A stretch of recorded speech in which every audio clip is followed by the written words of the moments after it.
Okay guys, no, so ganito yung tsura niya kapag nagbubuta pa lang yung system pagka saksak natin ng ating plug sa ating power outlet. So ganyan magiging itsura niya dapat. So nagbi-blink, then naka-steady light yung ating blue light dito sa power lead.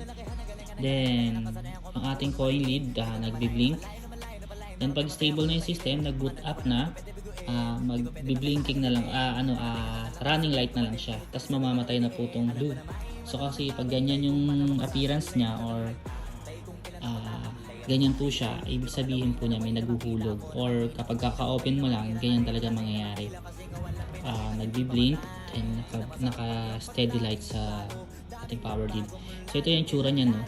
Sa loob, pag nag-boot up yung system, mag-off na rin naman yan. So sa loob niya, ito yung tsura, no. Ayan, naka-fan tayo, 12mm fan, no. Kaya pansinin niyo po yung ating coin slot, may ilaw, ibig sabihin hindi pa good sa ating system. Pag nag-boot up yung system natin, ayan, namatay yung ilaw niya yung coin slot. So naka-power cut siya. Pag may nag-insert coin, saka lang po yung ilaw niya. So paano natin mapapatunayan? So papakita na lang natin. Eto, wait lang, connect tayo sa ating piso wifi. Connected na itong isa kong device. So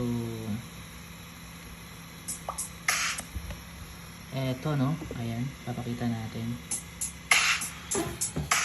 Ayan, para masilip natin yung ating coin slot. Ayun yung coin slot na. Pansinin nyo kung may ilaw siya once ma-press ko yung insert coin dito. Tayo focus. Okay, ilaw ba siya pag na-insert coin dito? Insert. Ayun. So, pag umilaw po siya, ibig sabihin may customer na maghuhulog. So, pag enough ko tong ating insert coin button, kinancel ko, mag-off din siya. Ayun, so naka-power cut po siya, no.